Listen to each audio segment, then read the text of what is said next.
Okay, so the next film that we are going to review is a non-fiction, or also known as Double V, directed by Olivier Assayas.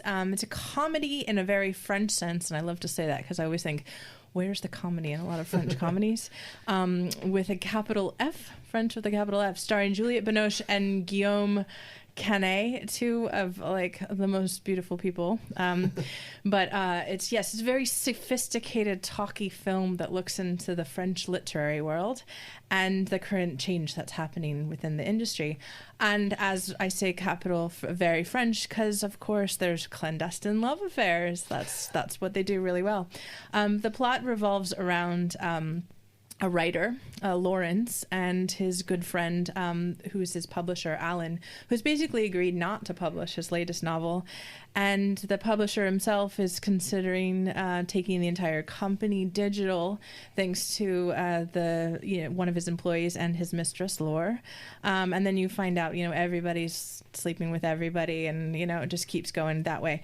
But yeah, it's really talking about the death of the book society, the digital age, and what it really gets into these like middle-aged anxieties around like, what do I do with my life? And I almost like hearken it to like a Noah Baumbach film, like for French, but like also sort of the discussion of art, and I think a little bit about the square. But and for me personally, I didn't find there to be that much humor with it. It was just very, very matter of fact. And I enjoy sort of, I think we talked about this a couple of months ago with The Souvenir, where I really don't mind having these conversations, the kind of lighthearted middle class like problems and discussing them. But for this one, I didn't like, I thought this, it was better done with Claire Denis, like Let the Sunshine In, and and a lot of other films that I've seen, that it didn't scream to me like, anything other than, wow, what a French film. Yeah, I'm pleased you said the French with the capital F thing. Like it's hard to describe unless you see it. It is very French. There's a lot of people sitting around rooms having philosophical, artsy discussions and things, like a cliched version of what I think of French in my head, but nevertheless. It's funny that I actually think the original title of this in French, it means double lives, and I think that actually probably sums up the film a little bit better than non-fiction. I think Olivier Assayas wanted to call it, I think he wanted to call it ebook or something, but he decided that it was far too kind of like cold and sterile sounding. I must admit, I did quite like this film. It's interesting to see a film like this, which is largely based around, in terms of like what actually happens, it's based around a lot of the personal interactions between these characters, right? So you've got, Alan is the editor, and he's editing, or not editing as it happens, the latest book from Leonard.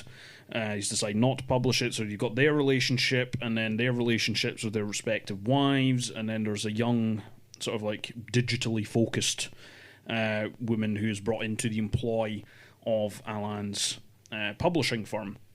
And it's quite interesting to see a film like this, which is largely based around these people talking and philosophizing and having discussions, which has very modern sensibilities. When they all have these artistic discussions, it's all based around kind of like, what is the impact of the digital age?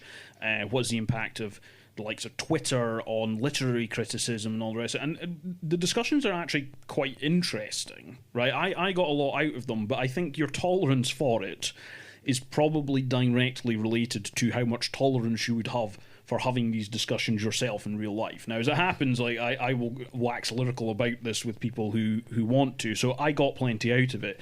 I could easily see somebody thinking it's very ponderous, but I really enjoyed it because it's nice to see a film like this that is tackling these from a slightly more modern-facing perspective. And I think all the performances are also really, really very good. I mean, like, Juliette Binoche, of course, like, we know all about her, and she's put in some excellent performances. This is another one. But also Guillaume Canet as Alain, the editor, he's extremely good as well. I think it's a very solid performance from him. And then I apologise to any French speakers, but I think it's Vincent Macaigne plays the author. He's a lot of good value in this. He has a lot of very, good lines, which you get a little bit of humour out of, but it's a very... They all play off each other very naturally. It's clearly like a very good ensemble cast. It's been cast extremely well. How much you get out of it, I think, really depends on how much tolerance you have for these existential discussions around publishing they have. I liked it, but, I think I could easily see how somebody might not. I like to just interject back because I think that kind of conversation seems a little dated to me, because you said it was a sort of a modern take, but I feel like that conversation's been happening within the publishing industry for 10 years. It's more to do with seeing that on film. Right, yes, you're quite right. That discussion has been kicking around for a long time. Pretty much as soon as, ebooks became a thing, and, as soon as, you start to see people taking for, short social media takes. So, yes, that conversation has been happening for a long time. I haven't seen that reflected in film a lot. A lot of artistic discussion between characters and films, I don't think is necessarily... It might allude to it, but it doesn't really get into the weeds of it. Whereas this one not only gets into the weeds, it gets into it, they roll around in the weeds and they stay there. So I think that's more what we get. I haven't seen it on film necessarily. And also to add that I think, and I read this somewhere else, but it is funny that the French are taking this on in the similar way that they're the ones who are sort of the ones who are not willing to take Netflix, and they're not, so it's like if this art house film talking about the whole issue of art house films having to kind of take the, the digital era, and they're resisting it. So I thought that was quite a good point. I also really liked it. I didn't really know anything about it, and then I read the synopsis before I watched it. It's like, okay. And then the first scene is about a publisher talking to one of his friends who's an author, and they're, he's rejecting the book that he's... So it's like, okay, this is, quite merry and, very French. It's like, but, I love this stuff. So like, and then in the next scene, they're talking about search engine optimization. I'm like, this... I really like this because it was engaging. I was like, as someone that's also concerned about those things, I was like, as a big reader, it's like I can understand why people might phase out of this, but I love French cinema. I'm interested in these topics, and these performances are great, and I really liked it. It also reminded me of the film does feel a bit like a minister in the government has made sort of a French cultural policy essay. It actually felt like some of the recent films that Soderbergh has been making. Have you guys seen High Flying Bird? That film is about a 90-minute film about a lockout in the NBA and this guy trying to sign all these players on. The premise seems boring, but it's riveting, and I found this to be the same thing. It's like it was like a niche subject, and who cares about this stuff? But it was written really beautifully, and the performances are great, and some of the jokes are so centered on European cinema. The Michael Haneke jokes in this film are really good, as well as some of the meta humor at the end with Juliette Binoche, which. It was good. I really liked it. So I think this is like the anti-film of Joker here, because if you're really into SEO optimization and the discussion of the publishing industry going into the digital age, then this is the film for you. That's kind of a funny thing. How many people are really, talking about that? The only thing I will say about it is the film was shot on, interestingly, for a film that's trying to talk about modern issues, it was shot on 16 mil. I didn't know that. Which it doesn't do it a lot of service because I think it's poorly lit. There are some scenes that were really dark. Yeah, they were. And I thought it would have been really interesting if 16 mil and you make it look sleek. And it tried to do that, but there was some stuff that's like, okay, you've done the performances, the scripts, but just just a bit extra light. It's interesting too because of the souvenir thing I mentioned. Similar sort of topics. I think the other thing I quite liked about the film, and this is why I think the French title Double Lives is actually a little bit better.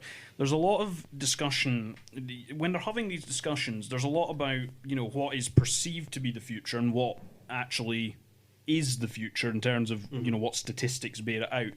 And a lot of that centres around ebooks. Like people talk about ebooks being the future, but then they mention, oh, well, the numbers are actually declining, audiobooks are it, and actually, physical book sales are on the up.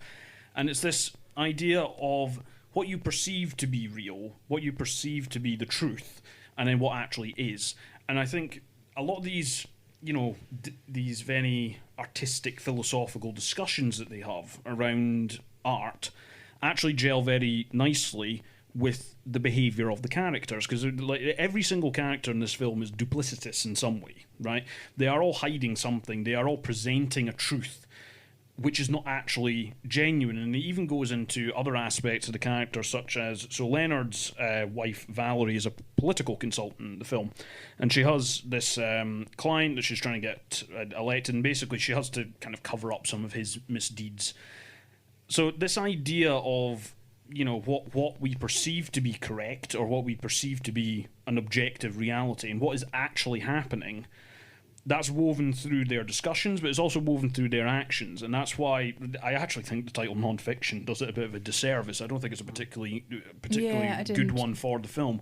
But this idea of double lives, where you've got that clash between what people think is real and what is actually going on, I find that a really interesting way to blend it, and I think the film did that very well. Yeah, I mean, my thing is, it's just funny that I'm the one who is, I feel like, a massive, massive French fan, and I love these kinds of talkie films, and yet I think maybe I've just seen this film so many times in so many different ways that I just wasn't as impressed, particularly with this one, and didn't think it really, it really stood out for me. I would just add, next to, Guillaume, Canet, and Juliette Binoche, I think the one that stood out for me was, I think her name is Nora Hamzawi, who plays Leonard's wife, and she's what I read, she's a humorist. She's not even a full-time actress. She within the theme of Double Lives it's really good performance, because she starts off as being kind of stuck up and cold. Mm-hmm. She doesn't have time for Leonard, but then again, who would, considering he cheats on everyone?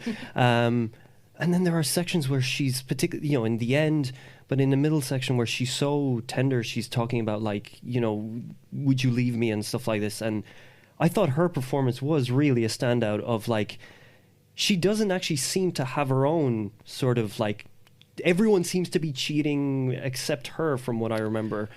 Well, I also think she's like a positive force here, because she has like a serious job, and I think that's a bit of the thing. Like the rest of them are just kind of these artists, and she's dealing with like on the front lines of a political life. In particular, one scene as well where she's on the political front lines, and she goes out for a cigarette, but she hardly even lights it because she just can't stand these conversations. I was just like, I love her. Like, it's great. If you like French films, SEO optimization, and this talk of the publishing business in France going digital, this is the film for you. And who doesn't like SEO optimization? Actually, hold on, it should just be SE optimization. We've got a redundant oh, right. True. Okay, so it even works even if you don't know what you're talking Geek about. talk is over. Next.